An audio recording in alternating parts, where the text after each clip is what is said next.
Hay momentos en la vida en que uno se pregunta si todo el sacrificio valió la pena. Yo me lo pregunté ayer, a mis 70 años, mientras contemplaba el joyero vacío donde guardaba los recuerdos más preciados de mi abuela. Mi nombre es Carmen, y esta es mi historia, una que nunca pensé que tendría que contar. Enviudé hace 15 años cuando mi Ramón, el amor de mi vida, partió después de una larga enfermedad. Durante 5 años lo cuidé sin descanso, cambiando vendajes, administrando medicamentos, sosteniéndole la mano durante las noches interminables cuando el dolor no lo dejaba dormir. No me arrepiento de nada. Lo volvería a hacer 1000 veces. Mi Ramón merecía eso y más. Después de su partida, la casa se sentía inmensa y vacía. Mi hija Julia, mi única hija, me propuso mudarme con ella y su esposo Roberto. «Mamá, no tienes que estar sola. Ven con nosotros», me dijo con lágrimas en los ojos. Yo lo pensé mucho. Siempre he valorado mi independencia, pero la idea de estar cerca de mi hija y, eventualmente, de los nietos que tanto anhelaba, me convenció. Vendí la casa que habíamos construido con Ramón, ladrillo a ladrillo, durante nuestros primeros años de matrimonio. El dinero lo guardé en una cuenta para emergencias y para ayudar a Julia. Con lo demás, colaboré para ampliar la casa de ellos, construyendo un pequeño apartamento en el segundo piso, con entrada independiente, pero conectado a la casa principal. Quería estar cerca, pero no invadir su espacio. «Mamá, no era necesario que aportaras tanto», me dijo Julia cuando le mostré el dinero que había reservado para la construcción. «Hija, es mi manera de contribuir. No quiero ser una carga para ustedes», le respondí. Los primeros años fueron buenos. Roberto era atento conmigo. Me traía café por las mañanas, me invitaba a ver películas con ellos, me preguntaba sobre mis recetas de cocina. Yo cuidaba de la casa mientras ellos trabajaban. Les cocinaba, les lavaba la ropa, mantenía todo en orden. No me molestaba hacerlo. Siempre he creído que una familia se construye con pequeños gestos diarios. Pero los nietos nunca llegaron. Julia y Roberto decidieron no tener hijos. «La vida está muy difícil, mamá», me explicó ella. «Preferimos disfrutar de nuestra libertad». Yo respeté su decisión, aunque en silencio guardaba la esperanza de tener pequeños corriendo por la casa. Lo que sí tenía eran mis tesoros. Mi abuela Elena me había dejado una colección de joyas familiares: anillos de oro con piedras preciosas, collares de perlas, pulseras de plata labrada, aretes de zafiros. No era un tesoro millonario, pero sí tenían un valor sentimental incalculable. Cada pieza contaba una historia de nuestra familia. El anillo de rubí que mi bisabuelo le regaló a mi bisabuela cuando le pidió matrimonio. La pulsera de esmeraldas que acompañó a mi abuela durante la guerra civil. Los pendientes de ámbar que mi abuelo trajo de su viaje a Rusia. «Estas joyas representan nuestra historia, Carmen», me dijo mi abuela antes de morir. «Cuídalas como yo las he cuidado, y pásalas a la siguiente generación cuando llegue el momento». Yo las guardaba en un joyero antiguo de madera de cerezo que mantenía en mi habitación. De vez en cuando las sacaba para limpiarlas, admirarlas y recordar las historias que mi abuela me contaba.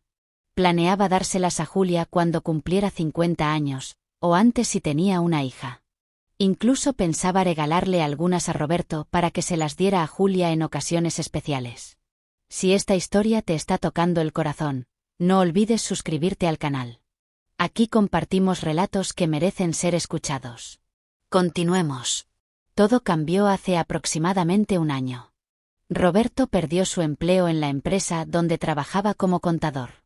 Al principio nos dijo que había sido un recorte de personal, pero después escuché una conversación entre él y Julia donde mencionaron algo sobre fondos desaparecidos y auditoría interna. No quise entrometerme, pero algo me inquietó. Roberto comenzó a pasar más tiempo en casa. Estaba irritable, bebía más de lo habitual y se mostraba distante conmigo. Ya no me traía café por las mañanas. Ya no conversábamos. Cuando entraba a una habitación donde yo estaba, encontraba alguna excusa para salir. Julia seguía trabajando largas jornadas como enfermera en el hospital público. Llegaba agotada, con ojeras profundas y un silencio cargado de preocupación. La situación económica comenzó a tensarse. Yo ofrecí ayudar con mis ahorros, pero mi propuesta fue recibida con un rechazo cortante por parte de Roberto. No necesitamos limosnas de nadie, me dijo con una frialdad que nunca antes había mostrado. Yo puedo mantener a mi familia. Una tarde de domingo, mientras ellos habían salido a visitar a la madre de Roberto, decidí revisar mi joyero. Tenía la costumbre de hacerlo cada pocos meses. Al abrirlo, mi corazón dio un vuelco. Faltaban los pendientes de ámbar. Pensé que quizás los había guardado en otro lugar y no lo recordaba. A mi edad, a veces la memoria juega malas pasadas. Pero por más que busqué, no aparecieron. 2 semanas después, volví a revisar el joyero. Esta vez faltaba el broche de plata con incrustaciones de lapislázuli que mi abuela usaba en ocasiones especiales. Un escalofrío recorrió mi espalda. Esto no era un olvido. Alguien estaba tomando mis joyas. Comencé a prestar más atención a Roberto. Notaba que entraba a mi habitación cuando yo no estaba. Vine a traerte unas toallas limpias, me decía si lo sorprendía. O Julia me pidió que buscara un medicamento que dejó aquí. Siempre tenía una excusa. Una tarde, mientras limpiaba la sala, encontré un recibo arrugado detrás del sofá. Era de una casa de empeños en el centro de la ciudad. El recibo mencionaba joyas antiguas y una cantidad que, aunque no era exorbitante, tampoco era despreciable. Esa noche apenas pude dormir. Las piezas del rompecabezas comenzaban a encajar, el comportamiento extraño de Roberto, sus entradas furtivas a mi habitación, las joyas desaparecidas, el recibo de la casa de empeños. Mi yerno estaba robando mis recuerdos familiares para conseguir dinero. Decidí hacer una prueba final antes de sacar conclusiones apresuradas. Tomé una fotografía del contenido actual de mi joyero. Luego, coloqué estratégicamente una de las piezas menos valiosas pero visibles, un pequeño anillo de plata con una piedra de color ámbar que mi madre me había regalado en mi quinceañero. Lo puse justo en el centro del joyero, donde sería imposible no verlo. Una semana después, el anillo había desaparecido. La confirmación me dejó un sabor amargo en la boca. No era solo el valor material lo que me dolía. Era la traición, la falta de respeto, el desprecio por algo que yo consideraba sagrado, la historia de mi familia.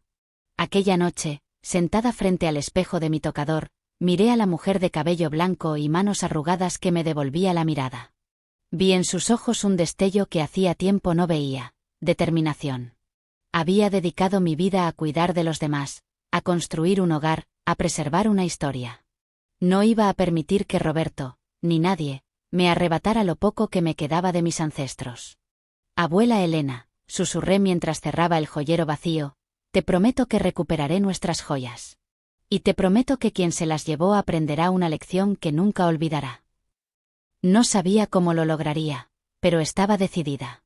A mis 70 años, estaba a punto de emprender una batalla por recuperar no solo mis joyas, sino también mi dignidad. Dicen que la sabiduría viene con los años, pero a veces la verdadera sabiduría está en saber cuándo confiar en tu instinto. Después de confirmar que Roberto estaba tomando mis joyas, supe que necesitaba pruebas. No podía simplemente acusarlo, necesitaba algo concreto, irrefutable. Mi nieta Ana, la hija de mi sobrino Miguel, me había regalado un teléfono inteligente para mi cumpleaños. Tía Carmen, para que nos podamos ver por videollamada, me dijo con una sonrisa.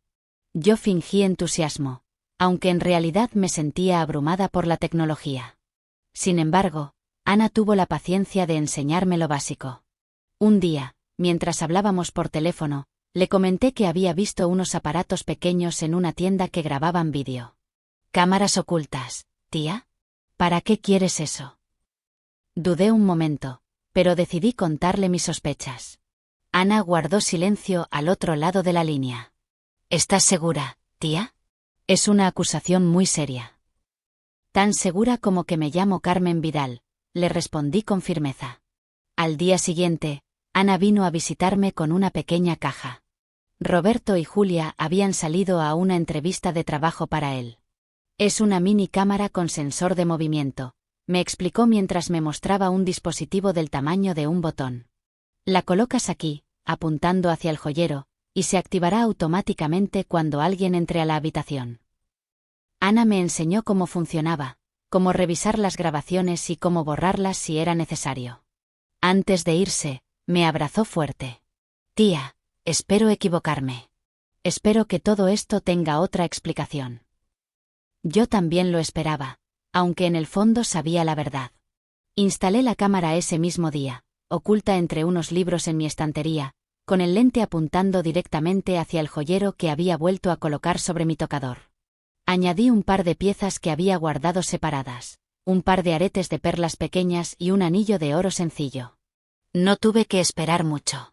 3 días después, mientras revisaba las grabaciones, mi corazón se detuvo. Ahí estaba Roberto, entrando sigilosamente a mi habitación, mirando a su alrededor para asegurarse de que no había nadie, y luego abriendo mi joyero. Lo vi examinar las piezas, tomar los aretes de perlas, cerrar el joyero y salir tan silenciosamente como había entrado. Mis manos temblaban cuando terminé de ver la grabación. Una cosa era sospecharlo y otra muy distinta era verlo con mis propios ojos. Sentí una mezcla de tristeza, decepción y, debo admitirlo, una rabia sorda que me quemaba por dentro. Decidí esperar. Quería ver hasta dónde llegaba Roberto. Durante las siguientes 2 semanas, entró a mi habitación 3 veces más, llevándose el anillo de oro y revisando cada rincón de mi cuarto, probablemente buscando más piezas. Finalmente, un domingo después de la comida familiar, decidí confrontarlo. Julia estaba presente. Quería que ella también supiera la verdad. Roberto, dije con calma mientras servía el café, he notado que faltan algunas de mis joyas. El silencio cayó como una losa sobre la mesa.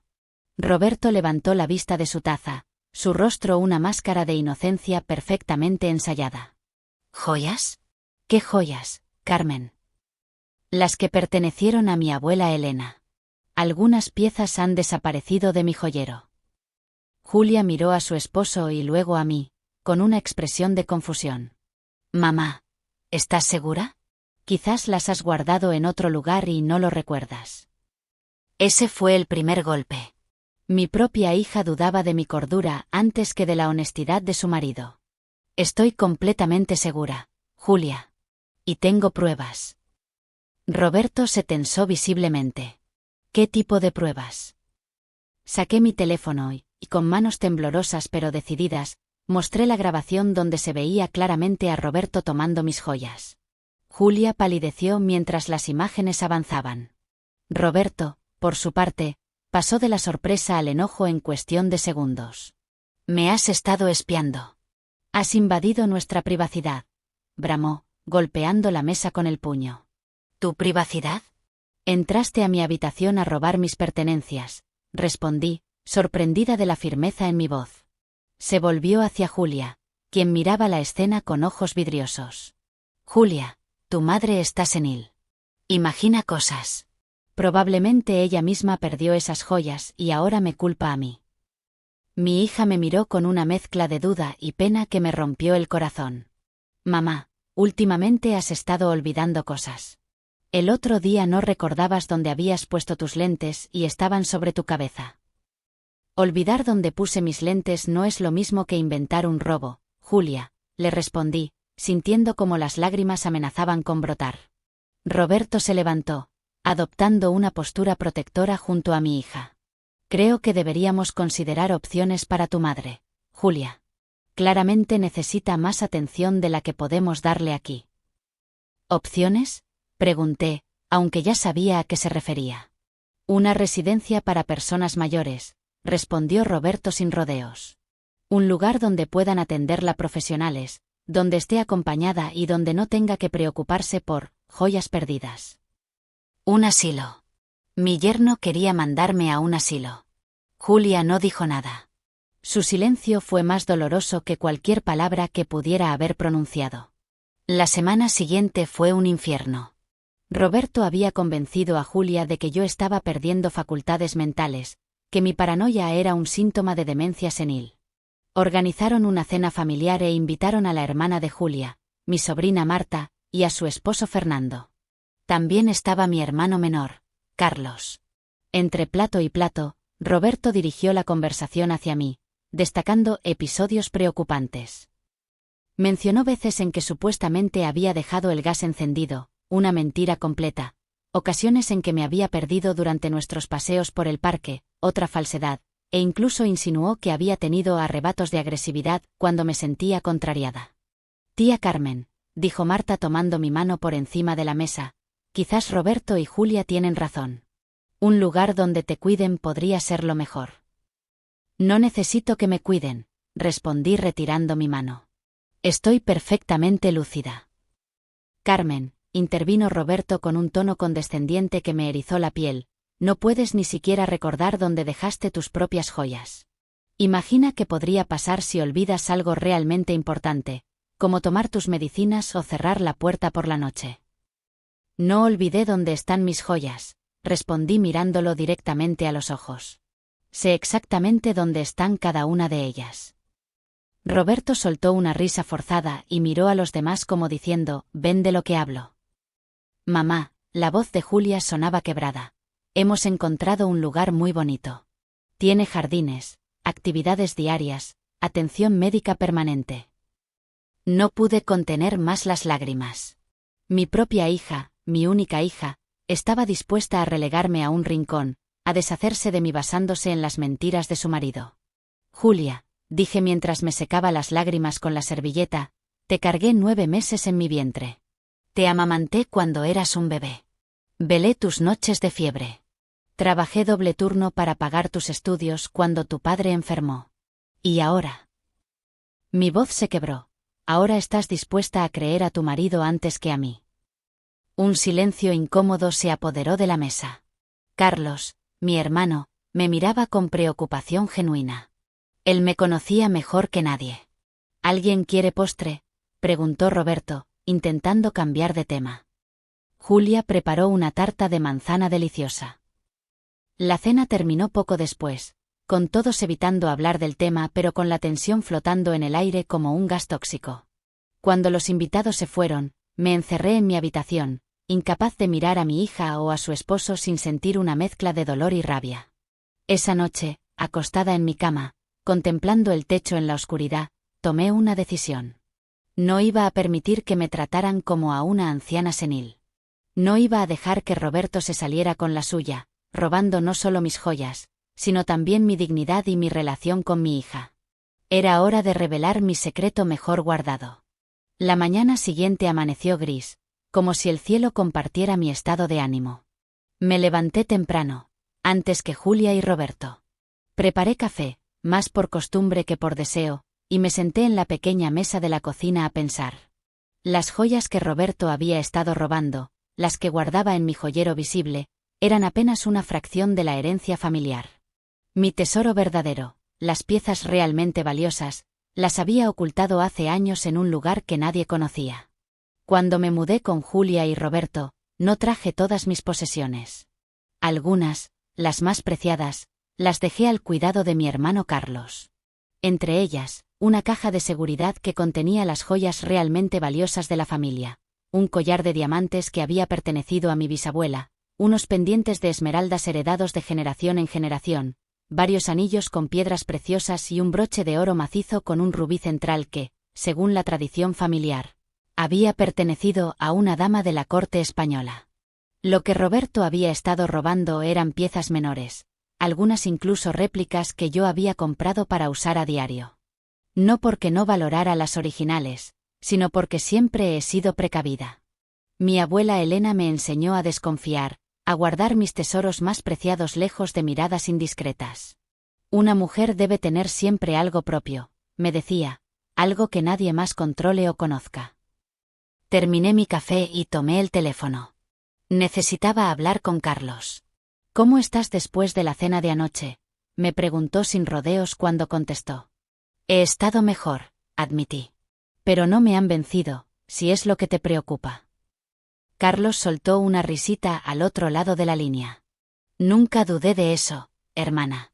¿Qué puedo hacer por ti? Necesito que me traigas la caja, le dije en voz baja, aunque sabía que estaba sola en la cocina. Y también necesito el nombre de ese abogado amigo tuyo, el que te ayudó con los papeles de tu pensión.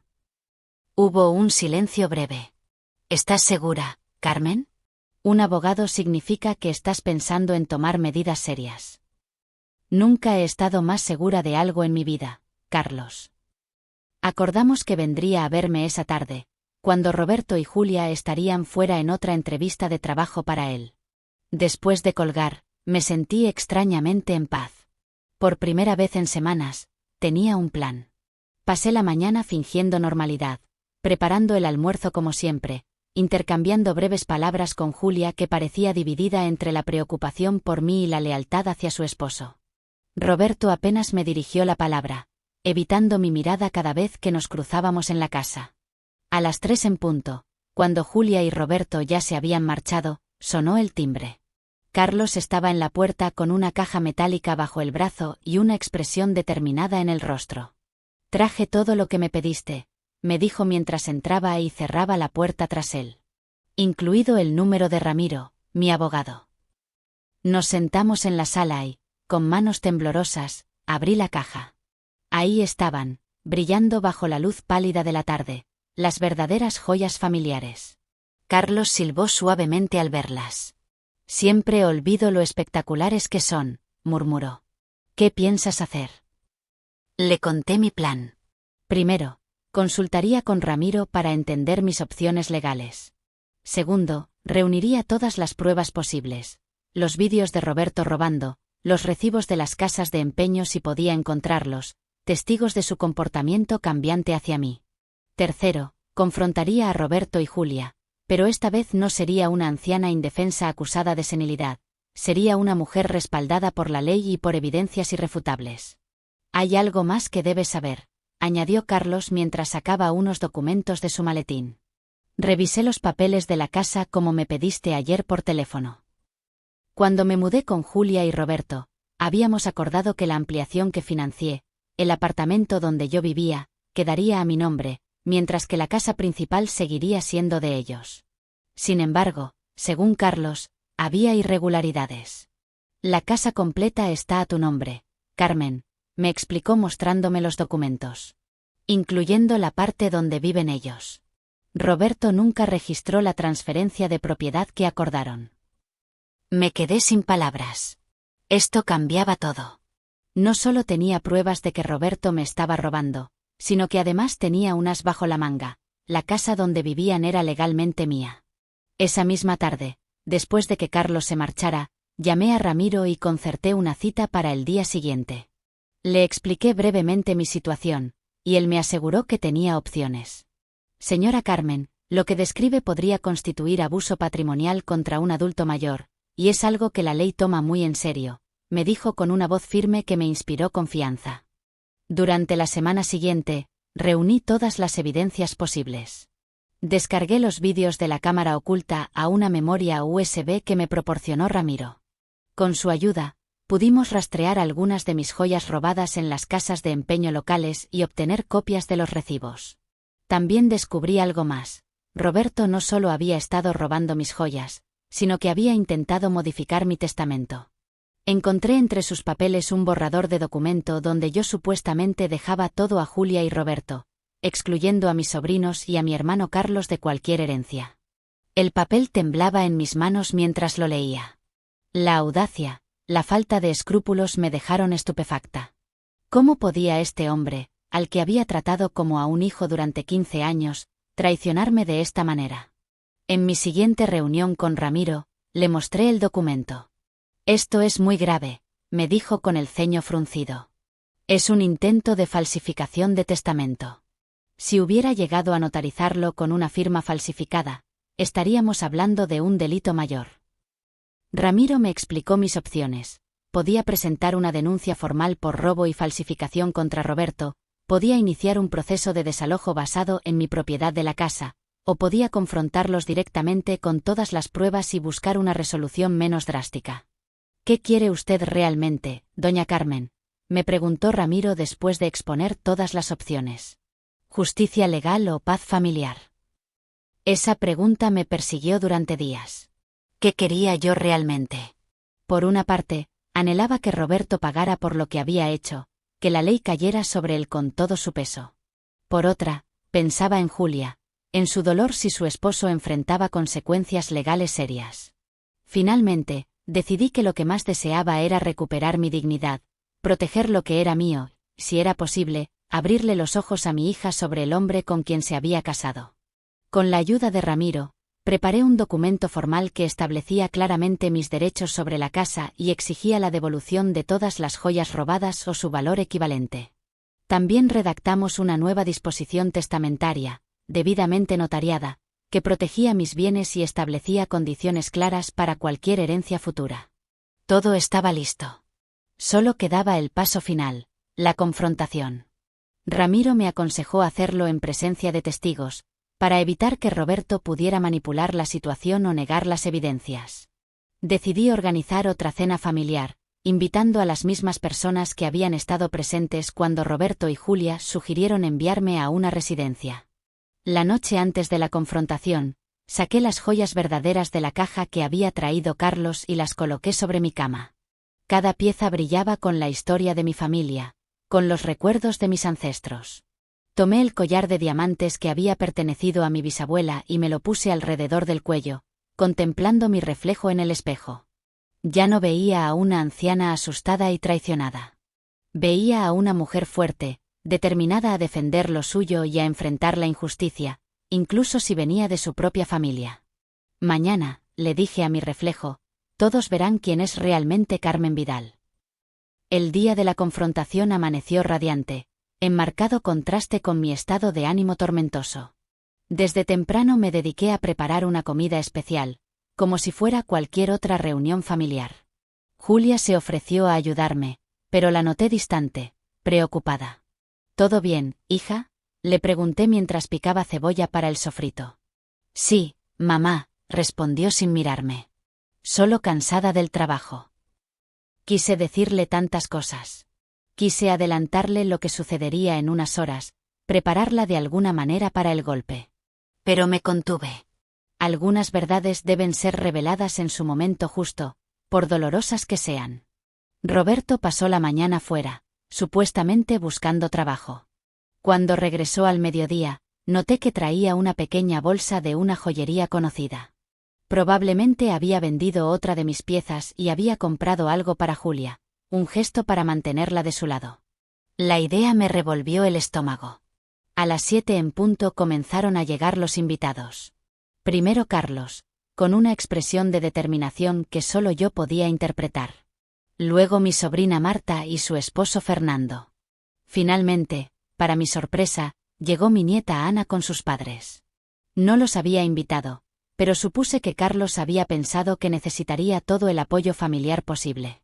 La cena transcurrió con una tensión que intenté disimular bajo charlas triviales y elogios a la comida. Cuando llegó el momento del postre, sentí que mi corazón latía tan fuerte que todos podrían escucharlo. Antes de servir el postre, dije levantándome con una calma que no sentía, me gustaría compartir algo con todos ustedes. Roberto me miró con suspicacia. Julia dejó su servilleta sobre la mesa, visiblemente nerviosa. En la última reunión que tuvimos, continué, se habló de mi salud mental. Se sugirió que podría estar volviéndome senil, olvidando cosas, imaginando situaciones. Un silencio incómodo cayó sobre la mesa. Nadie se atrevía a mirarme directamente, excepto Carlos y Ana, que me observaban con una mezcla de orgullo y apoyo. En particular, proseguí, se puso en duda mi afirmación de que algunas de mis joyas familiares habían desaparecido. Roberto se removió en su asiento, lanzando una mirada rápida hacia la puerta como evaluando cuánto tardaría en alcanzarla. Quisiera mostrarles algo. Con manos firmes, tomé mi teléfono y conectándolo al televisor grande de la sala como Ana me había enseñado, proyecté el primer vídeo. La imagen era clara, Roberto entrando a mi habitación, abriendo mi joyero, examinando las piezas y llevándose un par de aretes. Un jadeo colectivo recorrió la mesa. Julia se llevó las manos a la boca, sus ojos abiertos en una expresión de incredulidad y horror. Roberto se puso pálido.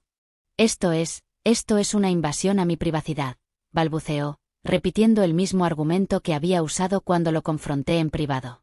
No puedes grabarme sin mi consentimiento.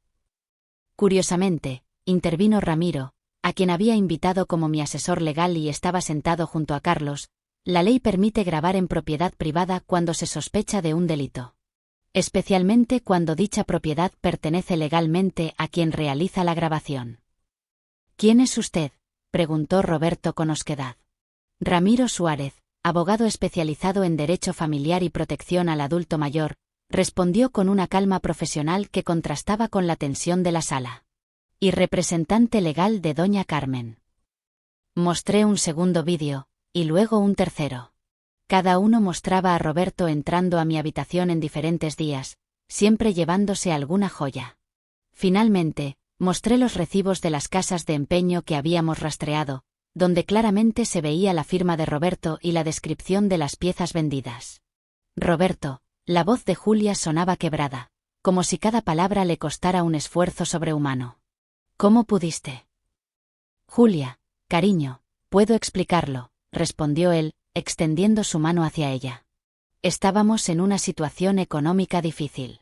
Iba a recomprarlas después, cuando consiguiera trabajo. Era un préstamo temporal.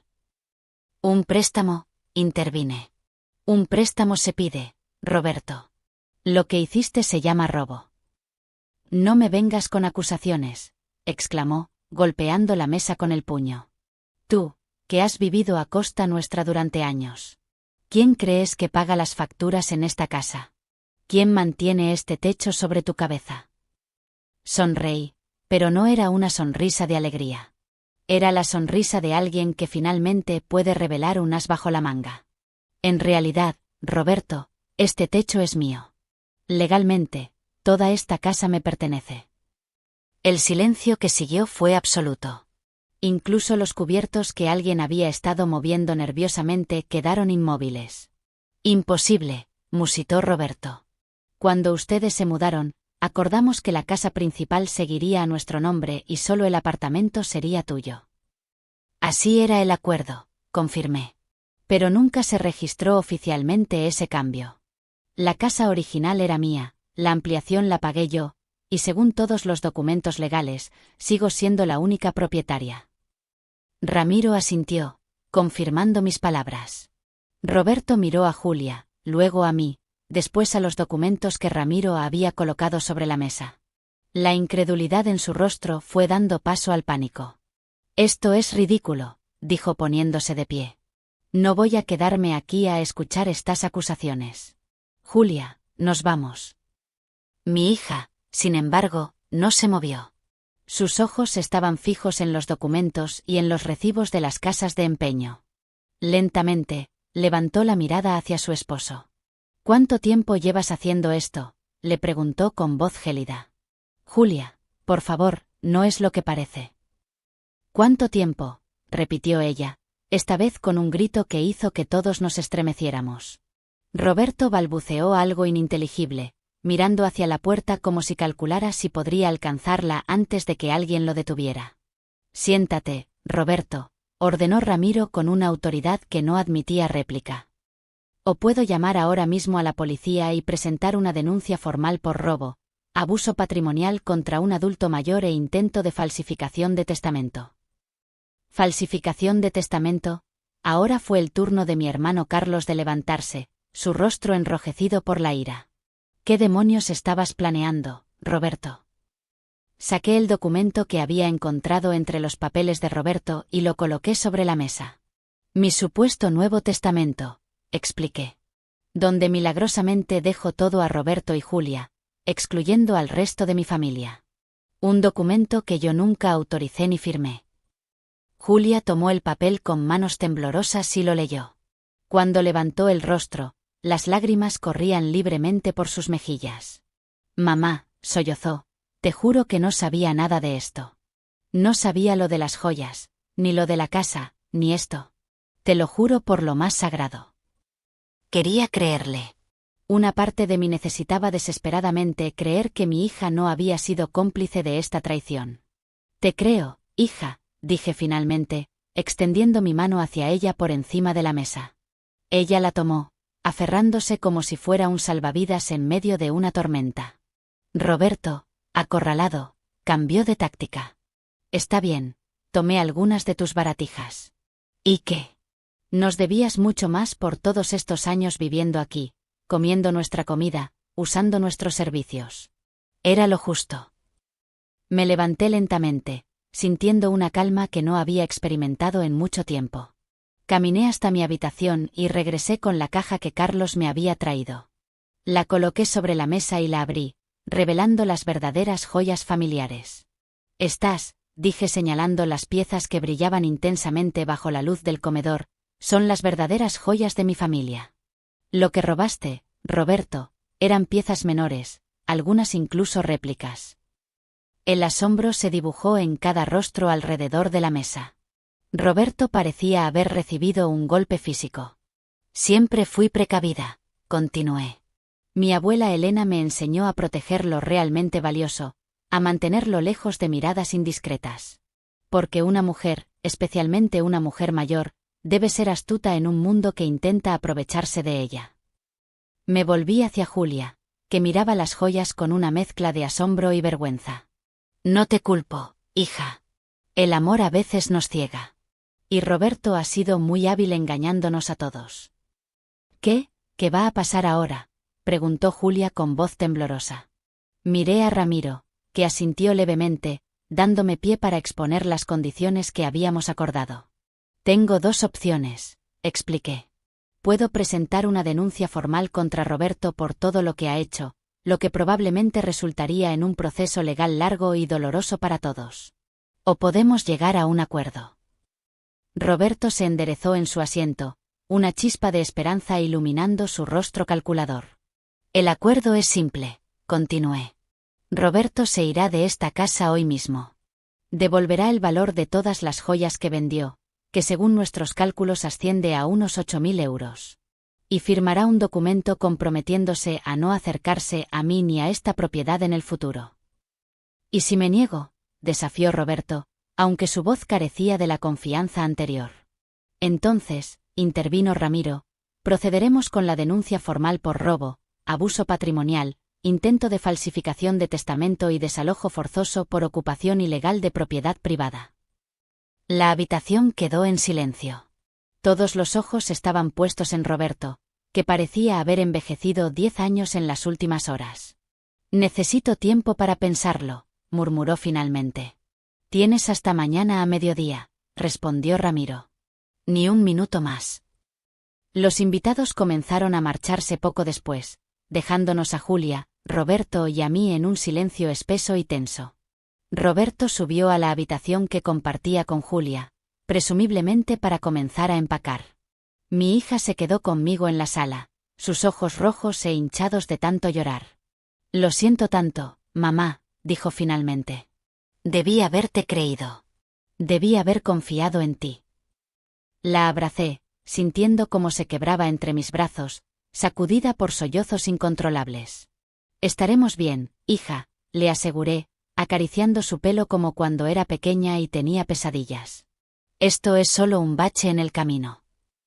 Esa noche no dormí. Escuché a Roberto moverse por la casa, empacando sus pertenencias, hablando en voz baja por teléfono, probablemente buscando dónde quedarse. Al amanecer, cuando bajé a la cocina, ya se había marchado. Julia dormía, agotada por el llanto y las emociones. Preparé café y me senté en la pequeña terraza trasera, contemplando el jardín que había cuidado con tanto esmero durante estos años. Las rosas que había plantado cuando me mudé estaban floreciendo, sus colores brillantes bajo la luz temprana del sol. Ramiro llegó poco después de mediodía, con los documentos para que Roberto los firmara. Para mi sorpresa, Roberto cumplió su parte del trato. Firmó todo sin protestar, entregó a Ramiro un cheque por el valor de las joyas vendidas y recogió las últimas cajas con sus pertenencias. Antes de irse, intentó hablar con Julia, que se mantuvo firme en su decisión de no verlo. Dile que lo siento, murmuró Roberto a Ramiro, que hizo un gesto ambiguo, ni prometiendo ni negándose a transmitir el mensaje. Cuando todo terminó y Ramiro se marchó, Julia y yo nos sentamos en la sala, exhaustas emocionalmente pero, de alguna manera, más ligeras. ¿Qué haremos ahora?, preguntó Julia. Vivir, respondí simplemente. Vivir en nuestros propios términos. En los meses siguientes, Julia y yo redescubrimos nuestra relación madre-hija. Sin la influencia manipuladora de Roberto, volvimos a ser un equipo, como cuando ella era pequeña y enfrentábamos juntas los desafíos de la vida. La casa se sentía diferente ahora, más luminosa, más tranquila, más nuestra. Julia inició los trámites de divorcio. No fue fácil para ella aceptar que el hombre con quien había compartido 15 años de su vida resultó ser alguien tan diferente de quien creía conocer. Hubo días difíciles, noches de dudas y lágrimas, pero los enfrentamos juntas. Con el dinero que Roberto devolvió por las joyas vendidas, más algunos ahorros que tenía guardados, decidí hacer algo especial para ambas, un viaje a España, para visitar los lugares de donde venía mi abuela Elena. Julia pidió vacaciones en el hospital y yo la sorprendí con los pasajes. «Mamá, no puedo aceptarlo», protestó cuando le mostré los billetes de avión. «Claro que puedes», insistí. «Es hora de que ambas nos demos un regalo. ¿Y qué mejor regalo que conocer nuestras raíces?». El viaje fue revelador. Caminando por las calles de Granada, la ciudad natal de mi abuela, sentí una conexión profunda con mis ancestros, con las mujeres fuertes que me precedieron y cuya sangre corría por mis venas. Una tarde, sentadas en un café con vista a la Alhambra, le entregué a Julia un pequeño estuche. «Esto es para ti», le dije. Al abrirlo, encontró el collar de diamantes que había pertenecido a mi bisabuela. «Pero mamá, esto es demasiado valioso». «Es tuyo ahora», le interrumpí. «Y algún día será de tus hijos, si decides tenerlos. O de quien tú elijas. Lo importante es que entiendas lo que representa: fortaleza, dignidad, la capacidad de caer y levantarse». Julia se colocó el collar, sus ojos brillantes con lágrimas contenidas. «Te prometo cuidarlo como tú lo has hecho», me dijo. «No solo debes cuidar el collar», le respondí tomando su mano. «Debes cuidar lo que representa, tu valor como mujer, tu dignidad, tu capacidad para decidir tu propio destino». De regreso en casa, reorganizamos nuestras vidas. Julia comenzó a salir con amigos que había dejado de ver durante su matrimonio.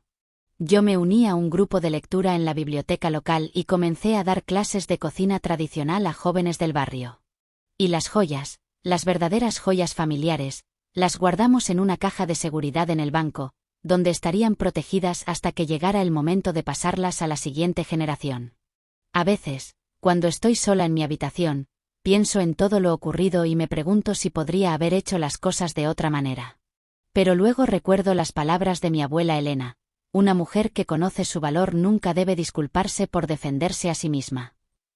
Tengo 70 años. He amado, he perdido, he sido traicionada y me he levantado. He aprendido que la edad no debe ser nunca un obstáculo para buscar justicia, para defender lo que es tuyo, para exigir respeto. A todas las mujeres que me están escuchando, especialmente a las que ya peinan canas como yo, les digo: nunca permitan que nadie les haga sentir menos por su edad, nunca acepten ser relegadas a un rincón, nunca crean que su voz importa menos que la de otros. Porque al final, como descubrí aquel día cuando confronté a Roberto con la verdad, la dignidad no tiene edad. Y ninguna joya, por valiosa que sea, brilla tanto como una mujer que se respeta a sí misma y exige ser respetada por los demás. Mi nombre es Carmen Vidal, tengo 70 años, y esta es mi historia de cómo recuperé no solo mis joyas familiares, sino algo mucho más valioso: mi dignidad. Si esta historia tocó tu corazón, suscríbete para no perderte lo que viene. Aquí compartimos relatos que conmueven el alma. Dale like, deja tu comentario y sé parte de esta comunidad que siente, recuerda y escucha con el corazón.